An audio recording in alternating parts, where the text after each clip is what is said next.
We now return to the adventures of Aquaman.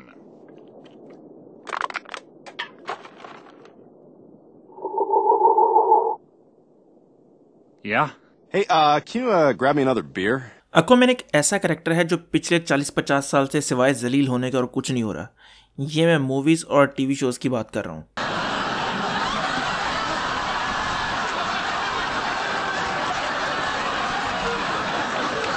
I've said this before and I'll say it again. Aquaman sucks. Comics वाले काफ़ी अरसे से कोशिश कर रहे हैं उसको एक बेहतरीन कैरेक्टर बनाने की, लेकिन लोगों की नज़र में उसकी वो इज्जत नहीं बन सकी जो बैटमैन, सुपरमैन, वंडर वुमन वगैरह की है। और कितनी आयरॉनिक किस्म की बात है कि वो कैरेक्टर जिसको सब नीचा दिखाते थे, वो कैरेक्टर डीसी की मूवीज़ को ऊपर लेकर जा रहा है और लोग समझेंगे इस मूवी को देख कर कि यार नहीं, डीसी की मूवीज़ में भी जान है और हमें ये भी देखनी चाहिए। इस मूवी को देखते हुए मैं वहाँ पर बैठा यही सोच रहा था कि जिन लोगों ने 2009 में अवतार मूवी देखी थी सिनेमा में, उन्होंने भी कुछ इसी तरह का फील किया होगा जब वो उस मूवी को देख रहे थे। क्योंकि अवतार के बाद मैंने इस मूवी को देखा है जिसमें विजुअल्स जो बहुत ज़्यादा ज़बरदस्त है और काफ़ी इनोवेटिव किस्म के हैं, क्योंकि अंडर वाटर इससे पहले कोई मूवी मैंने तो नहीं देखी जो कि इस तरह की बनाई गई हो। खैर, आपने विजुअल्स पे तो तारीफ हर बंदे से सुन ली होगी, तो मैं उसके ऊपर ज़्यादा डिस्कस नहीं करूँगा। अगर करूँगा भी तो एंड पे जाके करूँगा। बात कर लेते हैं इसकी स्टोरी की और प्लॉट वगैरह की, बाकी चीज़ों की। इसकी जो स्टोरी है वो कोई इतनी ज़्यादा ऐसी नहीं है कि आप लोगों को समझ नहीं आएगी।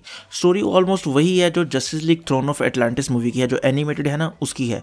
बस फ़र्क यह है कि उसमें पूरी जस्टिस लीग इन्वॉल्व थी, इसमें सिर्फ अकेले एक्वामैन को काम करना था मेरा के साथ मिलकर। उसमें भी काम यही था कि ओशन मास्टर अटैक करता है, इसमें भी काम यही है, ओशन मास्टर अटैक करता है। और मेरे ख्याल से ये एक बड़ा अच्छा पॉइंट था एक्वामैन को लाइव एक्शन में लाने का, क्योंकि इससे जिन्होंने एनिमेटेड या कॉमिक्स वगैरह नहीं पढ़ी उनके सामने भी इसकी एक स्टोरी सामने आ जाए कि क्या है ये बंदा और कहां से आया है और क्यों इसको थ्रोन मिला। अच्छा, स्टोरी की ही बात आई है तो बात कर लेते हैं फर्स्ट एक्ट की। अब किसी का भी रिव्यू उठाकर देख लें, सब लोगों का यही कहना है कि जो फर्स्ट एक्ट था वो बड़ी तेजी से गुजार दिया, बड़ी तेजी से उन्होंने चीज़ें चलाई और ज़्यादा डिटेल में नहीं गए, और वो लोग इसको बुरा करें। अब ठीक है, माना ये एक बुरी चीज़ है, लेकिन ये एक इस लिहाज से अच्छी भी चीज़ है कि उन्होंने इस चीज़ पर टाइम नहीं ज़ाया किया कि उसके बचपन में डिटेल्स घुसाने की, और जल्दी से उन्होंने हमें उसे एक्शन में दिखाया। यानी कि आप देखें ना, जिस तरह फैंटास्टिक फोर है, जब भी वो कोई रीबूट करते हैं तो वो पूरी एक मूवी बनाकर बताते हैं कि किस तरह उनको पावर्स मिली और क्या क्या हुआ। हालांकि ये काम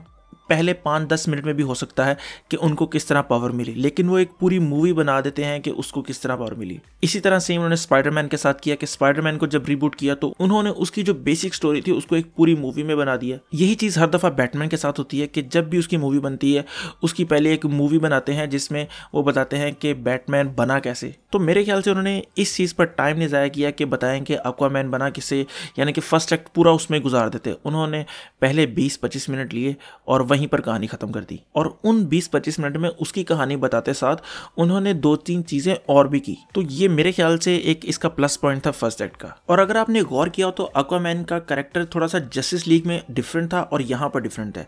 मैं उसके बोलचाल और हंसी मजाक की बात नहीं कर रहा, मैं एक और बात कर रहा हूँ। अगर आपने नोटिस किया हो तो वो अपनी माँ को ब्लेम करता है उसको छोड़ के जाने के लिए और सारा कुछ, लेकिन इसमें वो माँ को ब्लेम नहीं कर रहा, वो अपने आप को ब्लेम कर रहा है कि ये सारी गलती उसकी है जिसकी वजह से उसे मरना पड़ा। तो ये एक कैरेक्टर के टोन में एक उन्होंने चेंज किया है जो कि काफ़ी नोटिसेबल था। अच्छा, बात आई एक्वामैन की माँ की, तो बात कर लेते हैं इस मूवी के फीमेल कैरेक्टर्स की। अच्छा, अब आजकल हो क्या रहा है कि अगर आपने फीमेल लीड वाली कोई मूवी बनानी है तो आपको ऑपोजिट जेंडर को नीचा दिखाना पड़ेगा ताकि आप ऑपोजिट जेंडर को अच्छा दिखा सकें। लेकिन ये मूवी एक परफेक्ट एग्जांपल सेट करती है कि आपको किसी को नीचा दिखाए बगैर आप एक फीमेल बैड एस कैरेक्टर बना सकते हैं, और एक नहीं दो। निकोल किडमैन और मेरा, ये दोनों बहुत ही ज़्यादा अखीर कैरेक्टर थे और मेरा फेवरेट कैरेक्टर मेरा है, एक्वामैन नहीं है। आप यकीन माने, मैं हैरान हो रहा था कि कितना पावरफुल उसको दिखाया गया है और कितना ज़बरदस्त दिखाया गया है। और मूवी के 80% हिस्से में हमने आर्थर को फेल होते हुए देखा है, लेकिन मेरा को फेल होते हुए नहीं देखा। वो कहीं ना कहीं से कोई ना कोई सोल्यूशन निकाल लेती है। अच्छा, अगर मैं बात करूं इस मूवी के विलन की, इस मूवी में 2 मेजर विलन थे, एक था ओशन मास्टर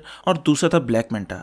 अब सबसे ज़्यादा जो मुझे डिसअपॉइंटमेंट हुई है इस मूवी को लेकर वो ब्लैक मैंटा के कैरेक्टर को लेकर हुई है, और एंड क्रेडिट देखकर मुझे एक थोड़ी सी खुशी भी है कि उसको उन्होंने अगली मूवी के लिए रख लिया है। तो पहले बात करते हैं पैट्रिक विल्सन के ओशन मास्टर की। तो इस ओशन मास्टर का कॉस्ट्यूम, कैरेक्टर बहुत ज़बरदस्त था और पैट्रिक विल्सन ने बहुत अच्छे तरीके से किया। और अगर आप एनिमेटेड या कॉमिक्स वगैरह उठा के देखें तो ओशन मास्टर ये 1-2 बड़े कांड किए हैं उसने, बाकी वो छोटी मोटी साजिशें ही करता है। तो मुझे उम्मीद है कि अगली मूवी में उसका इतना बड़ा रोल नहीं होगा, लेकिन उसका हाथ ज़रूर होगा किसी न किसी तरह। अब दूसरा विलन था याह्या अब्दुल मतीन का ब्लैक मैंटा। अब ब्लैक मैंटा को करेक्टर में जो है कॉस्ट्यूम में उन्होंने थर्ड एक्ट में इंट्रोड्यूस करवाया और जहां जहां पर भी वो था ना, मैं कहता हूँ मजा आ गया। कॉस्ट्यूम से लेकर एक्शन सीक्वेंस तक सब में वो जबरदस्त था। बस सबसे ज्यादा बुरी बात थी कि वो उसका रोल काफी छोटा था। खैर मूवी कोई 4-5 घंटे की तो थी नहीं कि 2-3 विलन वो उसमें घुसा रहे थे और उसको भी पूरा टाइम मिलता, लेकिन मेरे ख्याल से जहां जहां पर वो बंदा था ना, काफी मजा आया उसको देखकर भी। अच्छा, एक और चीज को मैं अप्रिशिएट करना चाहूंगा, वो है सिंगल शॉट्स। आपने अगर जो